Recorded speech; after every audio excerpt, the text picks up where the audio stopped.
Today we're going to be going over how I remade Pluko's song called Your Skin. If you guys aren't familiar with Pluko, he's an up and coming artist. He has such a cool vibe to his songs and I absolutely love it. And you guys can download the project with the separated samples and presets down below for free at my website, theklingmusic.com. And I'll also link Pluko's Spotify down below too, so definitely check that out. All right, so getting into this, you guys can see that it's not a big project at all.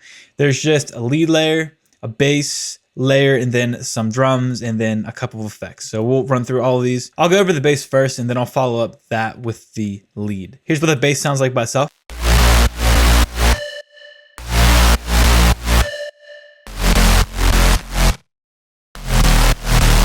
Before I begin, the chord progression here is the 1, so we're in A sharp, B flat major. This is the 1, then we go down to the 5, and then we go to the 4. So it's 1, 5, 4, and that's all it is for the entire drop. So this bass layer, it's super gritty, and the best wavetable and serum I can recommend for a gritty bass is this I Can has kick in the digital section. So let's take a look at it. Once again, that's like the main part of the song right there. But then after that, there's also 8 voices of unison with a little bit of detune. Oscillator B is just a saw wave acting as a support layer. Then for the effects, we have some diode 2 distortion. I picked this one because it just sounded the best. 75% mix and full drive without it. And then we got some chorus, which isn't doing too much. The most important thing in the effects is this EQ. So I talk about this all the time because EQ is underrated. But we have a ridiculous dip here at 300 hertz. It's down 19 decibels, 19, 18, whatever you want to do.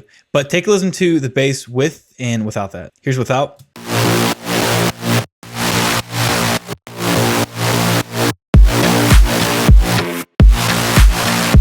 And if we leave it in, it's just a matter of preference at the end of the day. So you can just really do what sounds good to you. Then externally, there's some serum effects, some sine fold distortion, just a little bit. And then we're EQing out the low end because we have a separate sub bass. If we go out like this, number one, we don't want the sub from this because the sound is super wide. We want our sub bass to be mono. And there's also not a lot of sub in this preset. So you're just better off having a separate sub bass, in my opinion. And then in kickstart, there's just a lot of sidechain on the classic chain preset. Next, we got this like atmospheric pluck layer. The preset itself is really simple. No sustain, just like a pluck, a little bit of decay, but there's just a lot of reverb and delay on it. So a lot of reverb and delay. And it's just adding a little bit of atmosphere. And then finally for the sub, it's just a sine wave 2 octaves down with some distortion. Now the distortion, I have it on a lot of drive, full mix, and then I have the post filter on and then I just dragged it back. Without the filter, there's a lot of high end, but if we take it back, just like that, we get a lot of that high end out of there that we don't really need. And then all together with the drums, we got this. One more thing to add, there's a little pitch bend here. Just one of those ear candy things where it spices it up just a little bit. So without it, not a big difference, but you guys know the little things do add up over time. Now, real quickly for the lead, it's really simple as I always say, but the lead is just a vocal lead layer it's actually from my fresh Future Bounce preset pack. Vocal lead number 2. It's basically just a vocal sample. Me saying some sort of word, and then I put that same sample inside oscillator A.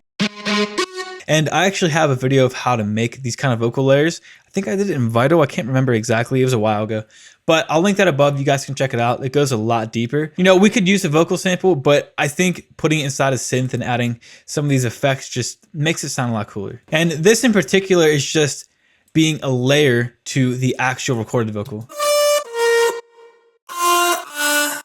And okay, that sounds good. It doesn't sound good, but it fits the actual song. It fits the song. That's more important than it sounding good. But here's what the original sounds like. And if this doesn't inspire you to like try something like this, I don't know what will, because this sounds absolutely horrible. And that turned into this. First thing was a lot of autotune, and then I rendered that out. I did the graph in Autotune Pro. I also have a video about that, which I'll link above as well. And since the recording was really off key, it's gonna sound really robotic. If you can sing, it's gonna sound a lot better, but Then we have manipulator, which is just giving us, it's 1 octave up on the pitch and then 1 up on the formant. EQ and CM effects, these are just doing a little bit of mixing and distortion. And in the entire bus, there's a little low cut. We have a soothe, and this is getting rid of all the harsh frequencies. But here's what it's taking out. Then just a couple of reverbs. This one is Fruity Convolver, and then we have a really short reverb too. Then you guys can see here, this EQ is automating this vocal right here. Kind of changing up the volume just a little bit to make it a little more, making it a little more dynamic. And there's these little cuts too.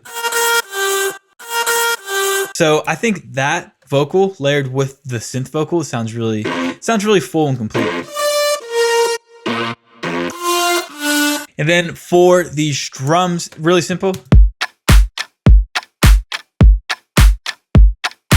Just a little reverb clap there. You guys can hear a little fill reverb automation on the clap. The kick is really, there's like no high end on the kick. This clock is acting as the hi-hat because I think it's really cool to use normal percussive elements that aren't always the same, like normal hi-hats. I think using these organic elements can just make it sound a lot cool. Then below that, just some white noise going into the claps. And then just a little laser here. All right, that's really it for this song. The main thing to take away here is that really big bass line and just kind of the spacing of the vocals with that actual bass. You guys can check out this project below for free, and that is it for this one. I'll see you guys later. Peace out.